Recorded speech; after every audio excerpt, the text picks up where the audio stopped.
लहरों के डर से नौका पार नहीं होती और कोशिश करने वालों की कभी हार नहीं होती। गोद लिए थे गांव, वो गोद में ही रह गए, कहीं उतरे नहीं गोद से। संयम है, आत्म संयम है और जज्बा है तो किसी भी सरकार को आप हिला सकते हैं। आप राजा की तरह टीवी पे आ गए और उन्होंने कहा मैंने कानून वापस ले लिया। ये गलत सरकार, अपराधियों के हौसले बढ़े हुए हैं, लड़कियां महफूज नहीं हैं, छोटी छोटी बच्चियां महफूज नहीं हैं। जनपद में लोग बोर्ड लगा रहे हैं कि अपराधियों के भय से हमको मकान बेचना पड़ेगा। दंगे कराने वाले जब सरकार में आ जाएंगे तो फिर दंगा कौन कराएगा। लहरों के डर से नौका पार नहीं होती और कोशिश करने वालों की कभी हार नहीं होती। ये पंक्तियां हरिवंश राय बच्चन के द्वारा लिखित है और हरिवंश राय बच्चन इस देश और दुनिया के महान कवियों की श्रेणी में आते हैं। कल उनकी पुण्यतिथि थी और जो उनकी कविता का शीर्षक है और जो उसकी व्याख्या निकल करके आती है, उससे ये बात चरितार्थ होती है कि लगातार कोशिश करने वाले लोगों की कभी हार नहीं हो सकती। उनको जीवन में कभी न कभी उन्नति अवश्य मिलती है। मैं इस वक्त बैठा हूं पनियरा विधानसभा में और पनियरा विधानसभा के पड़तावल चौराहे के पास बने हुए पड़तावल गांव में, जो एक अब नगर पंचायत का दर्जा प्राप्त कर चुका है। और मिलवाते हैं एक ऐसे व्यक्ति से आज आपको जिन्होंने 2002 में चुनाव लड़ा, निर्दल, और विधानसभा में अपनी एक अलग उपस्थिति दर्ज कराई। उसके बाद 2007 में इन्होंने समाजवादी पार्टी से आवेदन किया, लेकिन इनको टिकट नहीं मिला। 2012 में क्रांति रथ का एक सीन मुझे याद आता है पड़तावल चौराहे का, जहां इनको उस समय के उत्तर प्रदेश के समाजवादी पार्टी के प्रदेश अध्यक्ष, जो इस समय तत्कालीन राष्ट्रीय अध्यक्ष हैं, अखिलेश यादव, उन्होंने आश्वासन देते हुए कहा था कि आने वाला समय आपका है। हालांकि 2012 में भी इनको टिकट नहीं मिला। 2017 का चुनाव आया और समाजवादी पार्टी ने भारतीय राष्ट्रीय कांग्रेस से गठबंधन किया और गठबंधन के उम्मीदवार के तौर पर तलत अजीज को सामने उतारा। यह व्यक्ति खामोश रहे। आज 2022 की रणभेरी बज चुकी है और इस रणभेरी के बीच इन्होंने भी अपना दावा ठोका है अपनी प्रत्याशिता के लिए। जी हां, मेरा नाम है अंकित मणि त्रिपाठी और मैं बात कर रहा हूं पनियरा विधानसभा के एक युवा चेहरे हरेंद्र कृष्ण त्रिपाठी की, जो इस वक्त समाजवादी पार्टी से खुद को संभावित उम्मीदवार बता रहे हैं। साथियों, यहां मैं आपको हरेंद्र कृष्ण त्रिपाठी का एक और परिचय देता हुआ चलूं। लगभग महाराजगंज और गोरखपुर मंडल में जो तत्कालीन किसान आंदोलन हालांकि अभी चल रहा है, जिस कृषि बिलों को लेकर के किसानों के बीच विरोध था, उसे प्रधानमंत्री ने वापस ले लिया है। लेकिन गोरखपुर मंडल में शायद ही कोई ऐसा नेता होगा जो वहां उस बॉर्डर पर और किसान आंदोलन के स्थल पर किसानों के बीच पहुंचा था। उनमें एक हैं हरेंद्र कृष्ण त्रिपाठी। आइए जानते हैं इस शख्सियत के बारे में, खुद इस शख्सियत से, और बात करते हैं इनके भावी राजनीतिक जीवन की और भावी राजनीतिक संभावनाओं की। हरेंद्र जी, पत्रकार काका के इस कार्यक्रम में आपका बहुत बहुत स्वागत है। धन्यवाद आपको और पत्रकार काका देखने वाले सभी दर्शकों को हमारा नमस्कार। सर, इस वक्त राजनीतिक रणभेरी बज रही है। हर लोग, हर व्यक्ति आज राजनीतिक चर्चाओं में व्यस्त है। 2022 में आप जिस पार्टी से उम्मीदवार बनना चाहते हैं, उसकी क्या स्थिति आप देखते हैं? स्थिति बड़ी उज्जवल है और सरकार बन रही है। उत्तर प्रदेश में एक नई लहर और क्रांति आ चुकी है। वो चाहे किसान आंदोलन का एक साइड इफेक्ट देख लें, या महंगाई देखें, या जो बढ़ते हुए अपराध हैं उसका कारण देखें, या युवाओं के रोजगार की बात देखें। लोगों ने ये समझ लिया है कि ये सरकार झूठे वादे और झूठी अपनी उपलब्धि गिनाने की पिछली सरकार की, इसी में अपना टाइम वेस्ट कर रही है। इसलिए मुझे पूरी उम्मीद है, और जो मैं अभी तो रथ यात्रा आई थी कुशीनगर और गोरखपुर से चल के निकले थे, राष्ट्रीय अध्यक्ष जी हमारे श्री अखिलेश यादव जी, तो मैं साथ में भी था। तो वहां का जो हुजूम था और जो लोगों में एक जज्बा था, जोश था, जो उसको देख के लगता है कि 100% समाजवादी पार्टी की सरकार बन रही है। समाजवादी पार्टी की सरकार बन रही है, आप कह रहे हैं समाजवादी पार्टी की सरकार बन रही है। अभी कल ही की बात है, प्रदेश के मुख्यमंत्री योगी आदित्यनाथ थे, उन्होंने कहा कि 2012 से 2017 तक समाजवादी पार्टी की सरकार को उत्तर प्रदेश ने देखा, रोज दंगे होते थे। और वास्तव में ये माना जाए तो मुजफ्फरनगर दंगे जो 2013 में हुए थे, उसके बाद सर 2014 में चुनाव हुआ, आम चुनाव, जिसको मोदी चुनाव भी कहा जाता है, उसमें आपको 5 सीटें मिली। 2017 का विधानसभा चुनाव हुआ, देश की सबसे पुरानी पार्टी कांग्रेस पार्टी से आपने गठबंधन करके लड़ा, आपको 47 सीटें मिली। आपके गठबंधन को 54 सीटें प्राप्त हुई, 7 सीटें मात्र कांग्रेस को मिली। उसके बाद 2019 में जो एक कहा गया कि बहुत बड़ा बदलाव, सपा बसपा एक साथ आ गई, जातियों का एक बहुत बड़ा समीकरण साथ आ गया, लेकिन उसके बावजूद कहीं आपको सिर्फ 5 सीटें, वही 5 पर 5 आप कामयाब रहे, और बसपा 10 सीटें प्राप्त कर गई और आपका गठबंधन 15 सीटें प्राप्त कर सका। किस तरीके से लगता है कि 2022 में क्या परिवर्तन हो पाएगा? समाजवादी पार्टी एक नदी की तरह है, कभी सूखा और कभी भयंकर बाढ़। सूखे का दौर समाप्त हो चुका है, बाढ़ आने वाली है। सूखे का दौर समाप्त हो चुका है, बाढ़ आने वाली है। तमाम नेता आपकी पार्टी में सम्मिलित हो रहे हैं, बड़ी संख्या में बसपा से नेता आ रहे हैं, भाजपा से नेता आ रहे हैं, कांग्रेस के भी नेताओं का आपकी पार्टी में आना जारी है। क्या लगता है सर कि जो पुराने नेता हैं उनको और जो नए नेता आ रहे हैं उनको कैसे एडजस्टमेंट किया जाएगा? ये तो राष्ट्रीय नेतृत्व का सवाल है और ये शुभ संकेत है। जब आप किसी भी दल में लोग अन्य दलों से टूट के आए और उनमें संभावना दिखे, तो ये आपके शुभ संकेत हैं कि आने वाले दिन आपके बहुत अच्छे हैं। और वो दिन, ये जो अच्छे दिन के वादे थे उस तरीके के नहीं हैं। ये अच्छे दिन दूसरे तरीके के अच्छे दिन हैं। ये दूसरे तरीके के अच्छे दिन हैं। अभी विगत कुछ दिनों पहले मुझे लगता है कि इसी महीने में प्रधानमंत्री ने राष्ट्र को संबोधित किया और किसान बिल को वापस लिया। मैंने कार्यक्रम की शुरुआत में ही दोस्तों बताया था कि ये वो शख्सियत है, गोरखपुर मंडल के अंतर्गत की मैं बात करूं, जहां तक हमारे चैनल का प्रसार है, ये एकमात्र ऐसे नेता हैं जो किसान आंदोलन के सरजमी पर वहां तक पहुंचे थे और राकेश टिकैत और उनके साथियों से इन्होंने मुलाकात भी की थी। सर, जब आप वहां पर गए तो माहौल कैसा था? और मैं साथ में एक और क्वेश्चन जोड़ना चाहूंगा कि प्रधानमंत्री के द्वारा उन्होंने कहा मैं सच्चे मन से माफी मांग करके इस किसान बिलों को वापस ले रहा हूं। क्या लगता है, क्या स्ट्रेटजी है और उसके क्या प्रभाव और कुप्रभाव इस चुनाव पर पड़ेंगे? देखिए, भारतीय स्वतंत्रता के बाद पूरी दुनिया का सबसे बड़ा आंदोलन किसान आंदोलन था। और इसको अगर मैं पूरी दुनिया के आंदोलनों के रूप में देखूं, चाहे चीन का वो आंदोलन रहा हो, चाहे वो चाइनीन चौराहे पे जो छात्रों ने आंदोलन किया था, इन सारे आंदोलनों का अगर वो देखा जाए तो सबसे बड़ा आंदोलन किसान आंदोलन था। लेकिन मुझे दुख है, इस बात को कहते हुए भी दुख हो रहा है कि माननीय प्रधानमंत्री जी, जिनका इसी 30 नवंबर को 7.5 साल पूरा हो जाएगा, 30 मई 2019 को इस बात को किया था, इन 7.5 सालों में इतने बड़े आंदोलन को जो सरकार ये कह के आई थी कि बहुत हुई महंगाई की मार, अब की बार इनकी सरकार, और महंगाई का आंकड़ा सरकार के आंकड़ों में जो 45 साल में है सबसे ज्यादा है। और सिर्फ महंगाई नहीं, 100 स्मार्ट सिटी के वादे थे, वो कहीं भी धरातल पे नहीं। सांसदों ने गोद लिए थे गांव, वो गोद में ही रह गए, कहीं उतरे नहीं गोद से। और नमामि गंगे परियोजना देख लीजिए, उनका भी बुरा हाल हुआ, कहीं से गंगा की सफाई जो होनी थी वो नहीं हुई। और सबसे बड़ी बात है, जो आपने 2 करोड़ रोजगार देने का वादा किया था, वो भी कहीं धरातल पे नहीं है। सवाल इसके साथ साथ ये किसान आंदोलन का है। किसानों का आंदोलन, इतना बड़ा आंदोलन, मैं तो वहां गया था, मैं सौभाग्यशाली रहा कि उस मिट्टी को नमन करने का हमें मिला मौका।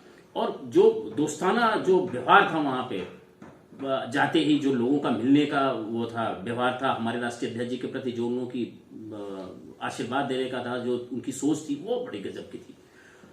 और किसानों से मिलके नई बात सीखने को मिली कि आप किस तरीके से पूरी दुनिया में, जिस तरीके से उन्होंने किसान आंदोलन चलाया, हमको भी सीखने को मिला कि आपके पास अगर संयम है, आत्मसंयम है और जज्बा है, तो किसी भी सरकार को आप हिला सकते हैं। वहां के हरियाणा के किसानों के और यहां के किसानों में थोड़ा सा अंतर है। मैं क्षमा चाहते हुए ये बात कह रहा हूं, यहां के किसान इस किसान आंदोलन को बहुत गंभीरता से नहीं लिए। उसके कई कारण भी हैं। वहां का किसान का बेटा जब एमटेक करके लौटता है तो भी किसानी करता है, और बड़ी जोत के लोग हैं, यहाँ छोटी जोत के लोग हैं, तो अंतर था। और मैं सौभाग्यशाली रहूंगा कि अगर यहां भी मैं कोई इस तरीके का आंदोलन खड़ा कर सकूं। तो अभी जो उन्होंने जो लिया है ये आधा अधूरा है। माननीय राष्ट्रीय अध्यक्ष जी का गाजीपुर से और लखनऊ में तक चलना, 12 बजे दिन से लेके और 4:30 बजे भोर तक रात में चलना और लोगों का उमड़ना, उसके बाद से उन्होंने तुरंत निर्णय लिया और अपने राष्ट्रीय शीर्ष के नेताओं को उन्होंने उत्तर प्रदेश के तमाम छोटे छोटे प्रांत बना के अपने उन्होंने उनका जो भारतीय जनता पार्टी का बनता है उसको बना के उन्होंने बड़े बड़े नेताओं को, नड्डा जी को और तमाम बड़े बड़े नेताओं को उन्होंने भेजा, ड्यूटी लगाई। अभी तो आए नहीं, लेकिन उससे भी उनको बात वो बनी नहीं कि हम पंजाब और उत्तर प्रदेश की सरकार को में अपनी सरकार बना सकते हैं। तो उन्होंने आनंद फानन में ये निर्णय लिया। दुर्भाग्य इस बात का भी है कि इस देश में एक चुनी हुई सरकार है, लेकिन राजा की तरह आप आकर कोई संविधान नहीं, कोई आप राजा की तरह टीवी पे आ गए और उन्होंने कहा मैंने कानून वापस ले लिया और उसको हम फिर उसमें सदन में हम उसको वापस ले लेंगे।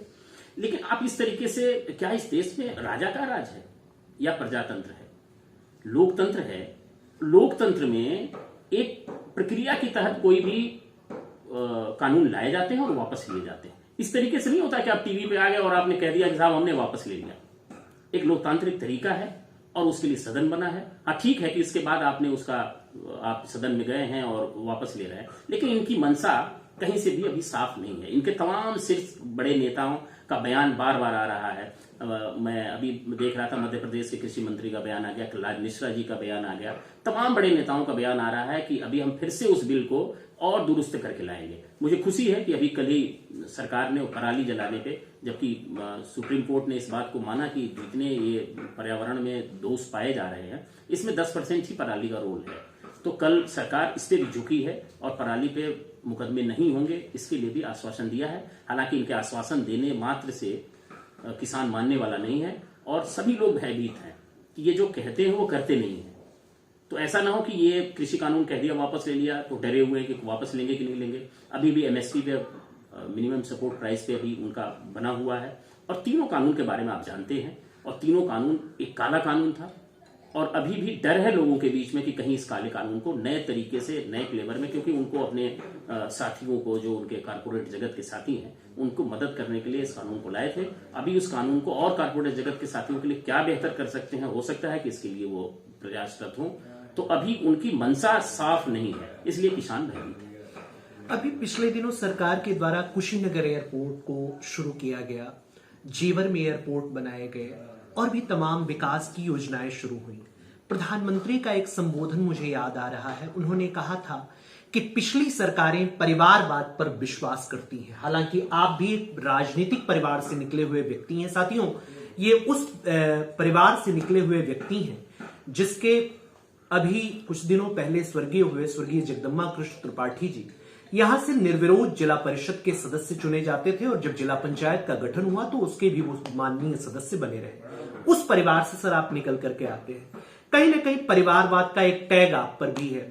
उन्होंने कहा, प्रधानमंत्री ने, कि पहले की जो सरकारें थी वो परिवारवाद ज्यादा करती थी, हम कानून के दायरे में रहकर उचित कानून व्यवस्था से उत्तर प्रदेश का उत्तम विकास कर रहे हैं। इस पर आप क्या कहना चाहेंगे? मैं पहले तो स्पष्ट कर दूं, हम 92 में छात्र संघ में रहे और छात्र संघ से जो इसका प्राथमिक पाठशाला है राजनीति का, मैंने अपनी राजनीति की शुरुआत वहां से की। 2002 में विधानसभा लड़ा और मैं समाजवादी पार्टी में आया 2002 में, और 2002 से मैं लगातार हूँ।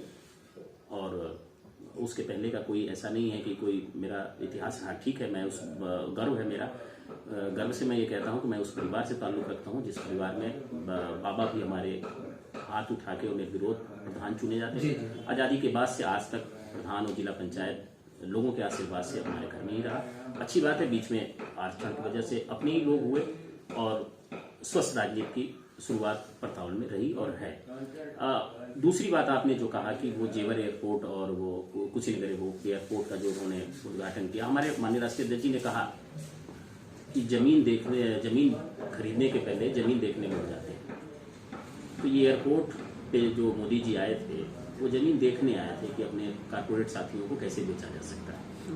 और ये इसकी शुरुआत तो हमारी ब्रह्मशंकर त्रिपाठी जी ने उसकी विधिवत पूजा करके और कुशीनगर एयरपोर्ट का वो किया था, शिलान्यास किया था, लेकिन आपने कहीं नाम नहीं लिखा। और वही नहीं, अभी 300 बेड का जो 100 बेड का जो महाराजगंज में हॉस्पिटल है, जिस हॉस्पिटल में पूरे कोविड का भार रहा है, उसका भी आपने शिलापट्ट तोड़ के और नया लगाने का काम किया।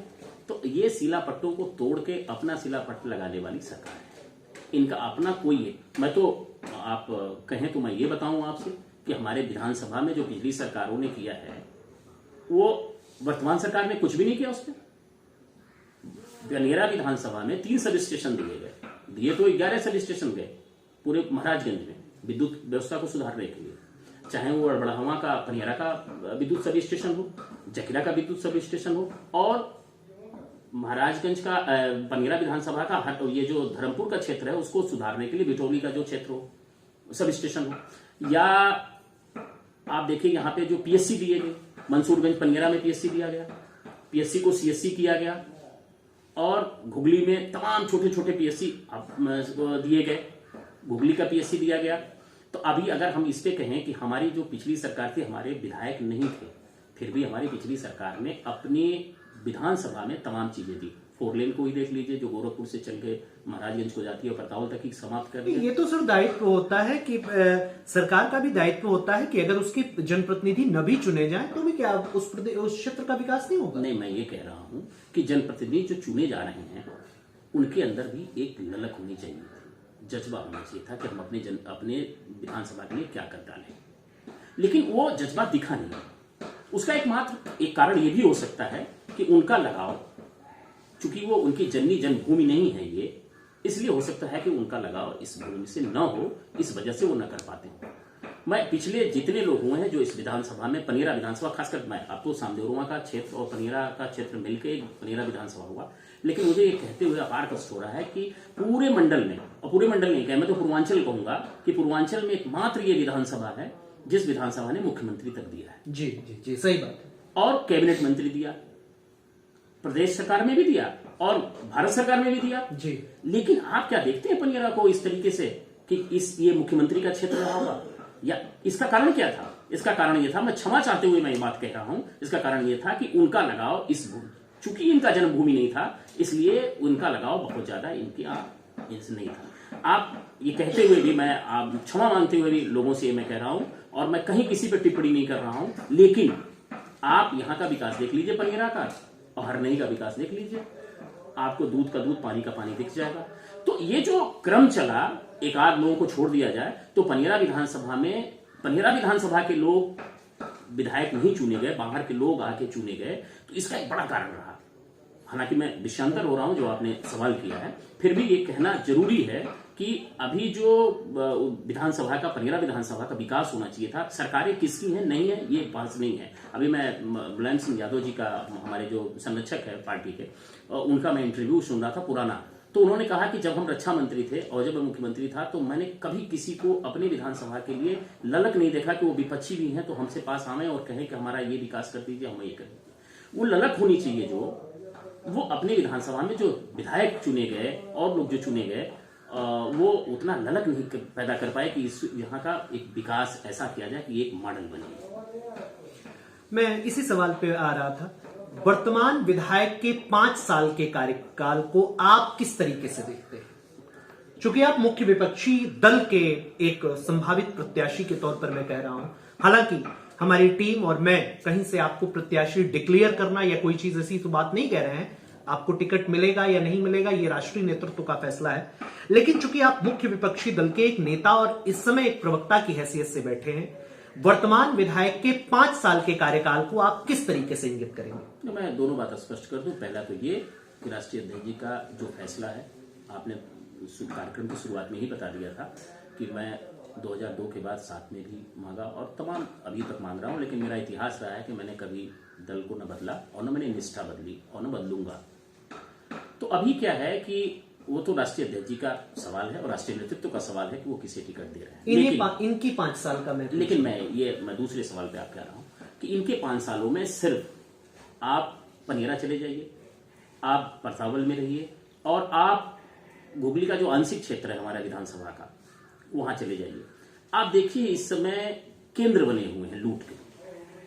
दरोगा थाने का जो रेट है कि वो थानों में किसकी पैरवी कितने पैसों में की जाएगी, मैं नहीं कहता, आप पब्लिक फिगर उससे आते हैं, आपको खुद पता होगा कि ये स्थिति है कि यहाँ पे थानों की लिस्ट बने हुए हैं कि किन किन की पैरवी कैसे होगी, और सबके केंद्र बने हुए हैं।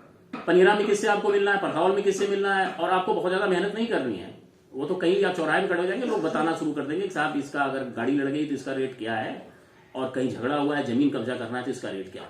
तो पहले तो 5 साल का आपने पूछा, 5 साल में सिर्फ मैंने कहा कि इनकी सरकार केंद्र में भी, इनकी सरकार राज्य में भी, क्या आप पूरी पनियरा विधानसभा में एक भी रोजगार के कोई कल कारखाने नहीं है। एक छोटा सा कारखाना था तरकुलुआ में, वो भी बंद हो गया। कोई भी कल कारखाने नहीं है। सबसे ज्यादा जो शिक्षा का है, शिक्षा में किसी भी प्रकार का कोई भी आप सरकारी राजकीय विद्यालय एक वही पनियरा में है, उसके अलावा कोई विद्यालय का कोई गठन नहीं हुआ। चाहे वो अपना विद्यालय तो वो चलवा रहे हैं। हाँ, तो अपना विद्यालय तो चला ही रहे हैं। वो अपना विद्यालय चले इसीलिए तो राज्य सरकार की कोई और केंद्र सरकार की कोई बड़ा विद्यालय ना आने पावे, तो विद्यालय भी तो चलना चाहिए। और अपना ही विद्यालय नहीं, अब मैं बता रहा हूं आपको, और सिर्फ शिक्षा नहीं, मैंने आपको स्वास्थ्य के बारे में बताया। पीएससी से परसावल को सीएससी करने वाले मुलायम सिंह जी यादव जी के सरकार में ये सीएससी हुआ, और तमाम पीएससी जो छोटे छोटे बने, बड़े बने, चाहे वो जकीरा का मेदिनीपुर का बना हो, चाहे वो तमाम बने, और मैं नाम गिनाऊंगा तो बड़े हैं, और सब स्टेशन बने पिछली सरकार में।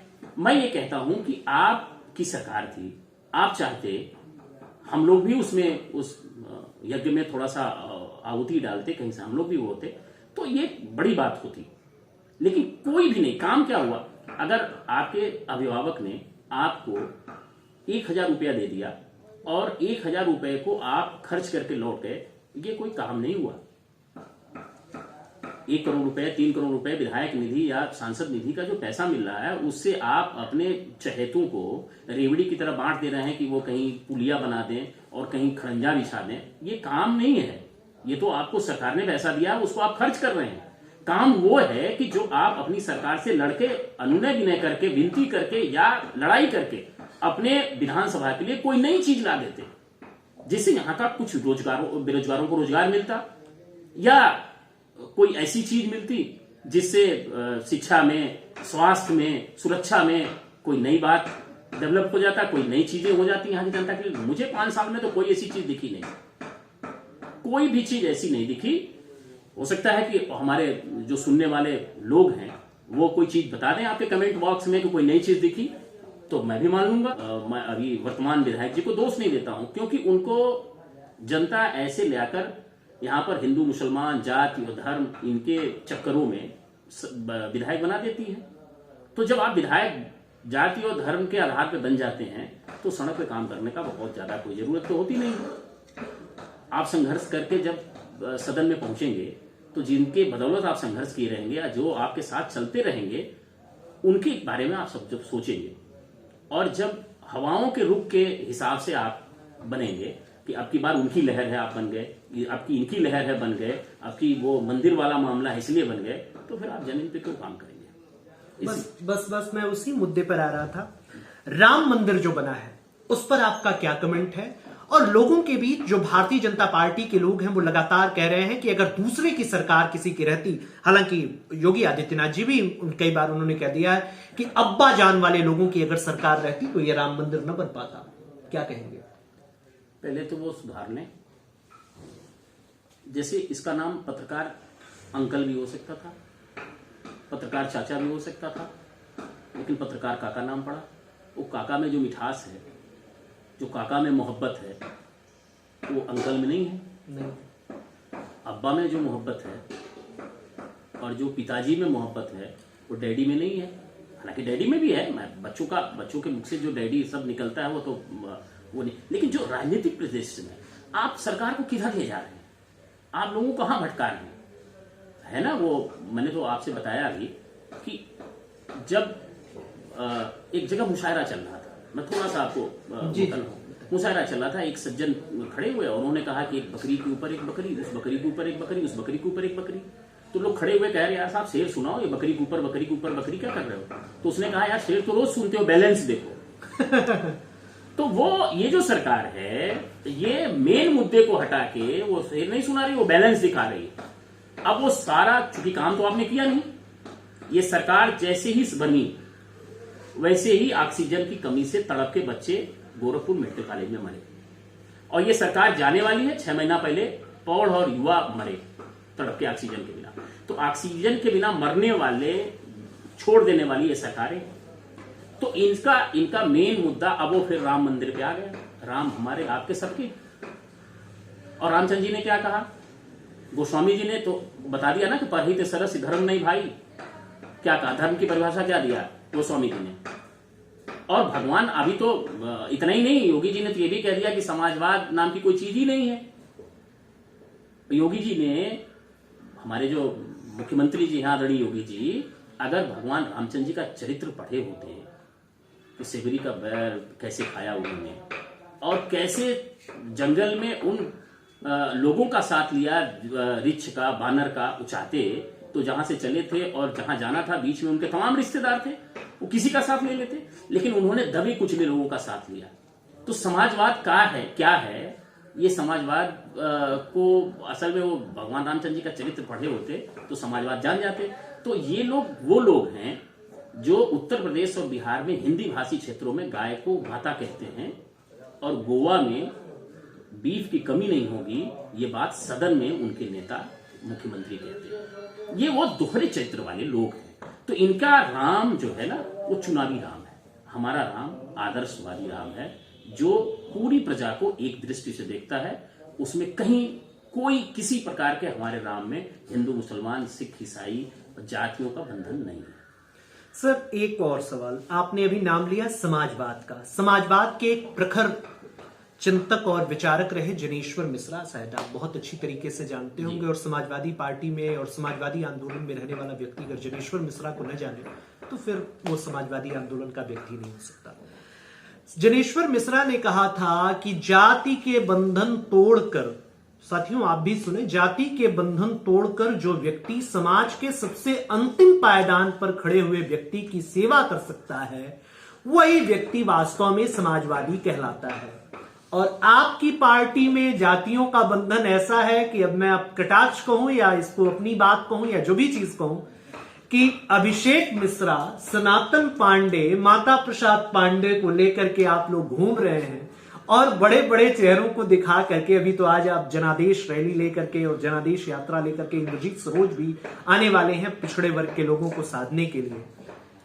जातियों का बंधन तोड़ने की जहां बात होती थी लोहिया और जनेश्वर की बातों में, वहां आज के अखिलेश यादव की जो समाजवादी विचारधारा है उसमें लोगों को इस तरीके से जाति समूह के हिसाब से किया जा रहा है। क्या कहेंगे आप? क्या ब्राह्मण समुदाय इस बार भाजपा से हट करके समाजवादी पार्टी की तरफ जाए और समाजवादी पार्टी से में जा करके आपका वोटर हो जाए, इसके लिए आप प्रयासरत हैं? जी, ब्राह्मण समाज ही नहीं, सारे समाज के लोग इस बार पूरी तरह से लगे हुए हैं कि भारतीय जनता पार्टी की सरकार बन जाए। खासकर ब्राह्मण समाज की बात आप कर रहे हैं, तो मैं ये बात बता दूं कि ब्राह्मण समाज सबसे ज्यादा इस सरकार में उपेक्षित है। और जो बातें आपने तमाम लोगों का नाम लिया, प्रोफेसर अभिषेक मिश्रा से लेकर सबको, इन्होंने बौद्धिक सभा का सम्मेलन किया। बौद्धिक का मतलब किसी जाति से नहीं, बौद्धिक हर वो बौद्धिक व्यक्ति है जो इसकी बात से, जिसके कह देने मात्र से एक नई चेतना का जन्म। तो प्रबुद्ध और जातियों में भी तो लोग हैं, तो वहां पे अभिषेक मिश्रा, माता प्रसाद पांडे, सनातन पांडे या संतोष पांडे, लमुआ वाले विधायक, इन्हीं लोगों का क्यों? और भी लोगों, और भी जातियों के प्रबुद्ध लोग हैं, तो और लोगों को तो उसमें शामिल करना चाहिए था ना। सारे लोग शामिल हुए। अभी जब आपके महाराजगंज जनपद में जब सम्मेलन हुआ तो उसमें सारे लोग थे। कोई जात ऐसी नहीं थी कि जिस जात के लोग ना हो, और सबको सम्मानित किया गया। और ये जहां भी जा रहे हैं, ये सम्मिलित, देखिए इनको हम एक ब्राह्मण समाज का नेता मान के नहीं लेके चल रहे हैं, ये वो बौद्धिक लोग हैं। अब आप प्रोफेसर अभिषेक मिश्रा जी को ले लीजिए, उन्होंने आईएम के में प्रोफेसर थे और वहां से छोड़कर वो राजनीति में आए, क्या जरूरत पड़ गई? मैं आपको एक घटना बता दूं कि पंडित जवाहरलाल नेहरू और उस समय के दिनकर जी जो राज्यसभा के सदस्य थे, जी जी जी। ये दोनों लोग सीढ़ियों से उतर रहे थे और पंडित जवाहरलाल नेहरू का पैर फिसला, दिनकर जी ने संभाल लिया और उन्होंने जब धन्यवाद बोला जवाहरलाल नेहरू जी ने, तो दिनकर जी ने कहा कि धन्यवाद नहीं, जब जब भी सत्ता लड़खड़ाएगी तो बौद्धिक वर्ग का और ये साहित्य से संभालने के लिए सामने आ सामने जाएगा। आ जाएगा। तो मैं ये आपसे कह रहा हूं कि ये जो बौद्धिक वर्ग आया है वो इसलिए आया है कि इस समय सत्ता पूरी तरह से लड़खड़ाई हुई है, और लड़खड़ाई नहीं है, पटरी से उतरी हुई है। तो इस समय बौद्धिक वर्ग का, मैं ये नहीं कहता तो सिर्फ ब्राह्मण, उसमें तमाम जातियां, तमाम धर्म, तमाम लोग उसमें सम्मिलित हैं। ये बौद्धिक वर्ग इस समय इस लड़खड़ाई हुई सत्ता और जो अपने मद में चूर है, जो केवल एक मात्र पोस्टर लगा देने मात्र से मुकदमे ठोक दे, ऐसी सरकार के इनका दायित्व बनता है कि वो इस पे आगे आए। तो जनेश्वर मिश्रा जी का जो अलग जगाया हुआ था, या जो उनका पाणे जी का वो जो गीत है कि समाजवाद बबुआ धीरे धीरे आई, तो वो उसका जो अलग है, उसको कहीं से भी उसकी धार कुंद नहीं पड़ने पाए, इसलिए ये सारे लोग निकले हुए हैं। अंत में सर, अब जाते जाते एक क्वेश्चन और, वर्तमान प्रदेश सरकार के 5 साल पूरे होने वाले हैं। एक नारा चिपक रहा है कि 5 साल बेमिसाल, फिर से एक बार योगी सरकार, क्या कहेंगे आप? देखिए, अभी इसके पहले जो लोकसभा का चुनाव था उसमें मोदी सरकार, इसमें योगी सरकार। कभी आपने पढ़ा नारा कहीं भाजपा सरकार? तो भाजपा को तो प्राइवेट लिमिटेड बना दिया इन लोगों ने। अब योगी सरकार और मोदी सरकार के नाम पर अभी एक फोटो भी वायरल हुई थी जिसमें आदरणीय प्रधानमंत्री जी ने माननीय मुख्यमंत्री जी के कंधे पे हाथ रखा था। उसके मायने थे, आपने फोटो को गौर से देखा होगा। जी जी। तो एक में साल था, दूसरे में अंगूठा था। तो एक 4 कदम पे ये बदल गए, फोटो शूट था, लेकिन उसका एक मायने था। मोदी जी ने कंधे पे हाथ रख के बताया कि हम हिंदुत्व के कंधे पे फिर हाथ रख रहे हैं। जो हिंदुत्व का चेहरा आइकान बनाया गया है योगी जी को, और मेरा मानना है कि अब हो सकता है कि मैं तो बहुत छोटा हूं राजनीति में, लेकिन ये पूरी योजना योगी जी को समाप्त करने की योजना है मोदी जी। तो 5 साल में इन्होंने क्या किया, मैंने पहले ही बताया कि चढ़ते ही जैसे ये चढ़े, वो एक है लोगों की कहावत भोजपुरी में, चढ़त राजा उतरत ग्रह। तो जैसे ही चढ़े वैसे ही बच्चे तड़प के मरे, और उतर रहे हैं। तो अभी आप देखिए, अभी हम लोग ने झेला है 2 महीने 2.5 महीने, तो इस तरीके से इस सरकार ने कर दिया था। आप भी उसके गवाह रहे होंगे, आप सार्वजनिक जीवन में हैं। निस्संदेह आपसे भी कई लोगों ने कहा होगा कि हमें ऑक्सीजन की आवश्यकता है। बिल्कुल। तो ये चढ़ते ऑक्सीजन और उतरते ऑक्सीजन की कमी से लोगों को मारा। और इस निर्लज्ज सरकार ने ऐसा कहा सदन में, भारत सरकार, कि कोई पूरे भारतवर्ष में ऑक्सीजन की कमी से मरा ही नहीं। तो 5 साल में इन्होंने किया क्या? 5 साल में सिर्फ ये किया कि हमारी सरकार ने जो किया था, चाहे पूर्वांचल एक्सप्रेस वे ले लीजिए, जो हमारी सरकार ने किया उसी का फीका था। वो तो कह रहे हैं कि पूर्वांचल एक्सप्रेस वे केवल जमीनों का अधिग्रहण तक ठीक से नहीं करवा पाए थे अखिलेश यादव, और वो तो हमने आकर के सब कुछ ठीक ठाक किया, वरना ये तो पूरे प्रदेश को गर्त में ले गए थे। और कानून व्यवस्था का रहा सवाल, तो ऐसी आपकी कानून व्यवस्था थी आपके राजकाज में कि हर रोज दंगे होते थे, लोग मारे जाते थे, और लगातार कत्ल और तमाम चीजें होती थी। और हमारे राजकाज में ऐसा कहीं कुछ हो ही नहीं रहा है। दंगे कराने वाले जब सरकार में आ जाएंगे तो फिर दंगा कौन कराएगा? बड़ी बात कह रहे हैं आप। बड़ी बात कह रहा हूं मैं, और सही में कह रहा हूं। आप भारतवर्ष में जितने भी सरकारें हैं भारतीय जनता पार्टी की, कहीं भी दंगे हैं? तो क्या दंगे ये प्रायोजित दंगे थे? अभी क्या, अभी आप ईश्वर न करें, ऊपर वाला न करे, इस किसान आंदोलन के बाद भी जो माहौल पश्चिम वापस लेने के बाद भी, इस कृषि बिल के पश्चिम में जो अभी भी किसानों का जो अभी एकजुट होकर वो विरोध कर रहे हैं, मुझे तो डर है कि कहीं वहां भी कोई चिंगारी न फेंक दी जाए जिससे आपस में उन लोगों का भेद हो, और आपस में भेद होने के कारण वोट बटे। आपके कहने का मतलब है जाट और मुसलमान को लड़ा दिया जाए? हो सकता है, हो सकता है। मैं मतलब जो इतिहास रहा है उससे तो ये लगता है कि कहीं ऐसा ना हो कोई चीजें भेद पैदा करने कोई दीवार खड़ी कर दी जाए। पर मैं आपसे एक बात कह रहा हूं कि आपने कहा कि अभी कि वो उनका कहना है कि कानून व्यवस्था का हाल तो आप देख ही रहे हैं। जो लिमिटेड लोग हैं, जो ऐसे लोग हैं, आपने हाथी के दांत दिखा दिए कि इनका हमने बुलडोजर से तोड़ दिया। अभी कल ही परसों में एक पीड़ित परिवार है, उसने बोर्ड लगा दिया है गोरखपुर में कि हम अपराधियों के भय से अपना मकान बेचना चाहते हैं। अभी कुछ ही दिन पहले योगी जी के इसी गोरखपुर के जब आए थे कुछ दिन पहले, तो एक व्यापारी आया था कि हमारा साहब एक माफिया ने मकान कब्जा कर लिया है, तो उन्होंने उठा के भेज दिया। तो आप हमें बताइए ना कि अपराध अभी किसी भी दिन का अखबार उठा लीजिए, रैंडम उठा लीजिए आप, कहीं अपराध में कमी हो, मासूम बच्चियों के साथ बलात्कार हो रहा है। अभी कल कक्षा 3 में पढ़ने वाली बच्ची के साथ बलात्कार हुए। तो आप ये बताइए ना कि जब हमारी महिलाएं महफूज नहीं हैं, हमारे हाथ में रोजगार नहीं है, हमारे कहीं से हम सुरक्षित नहीं हैं, हमारी इकोनॉमिक दरें घटती चली जा रही हैं। अभी बताया ना 2000 से लेकर 2020 के बीच में 20 सालों का एक बड़ी कंपनी है, और मैगजी शायद मैं नाम भूल रहा हूँगा, तो उन्होंने एक वो निकाला हुआ है कि 20 सालों में इकोनॉमिक दर कितनी कहाँ की बढ़ी हुई है।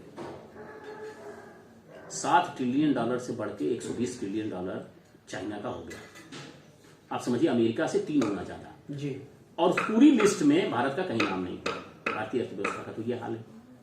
तो इन 5 सालों में जो आपने बताया कानून व्यवस्था, और सिर्फ कह देने से, अभी तो मैं देख रहा हूँ योगी जी के हर इंटरव्यू में बस एक ही बात आ रही है कि माफियाओं पर अंकुश लगा।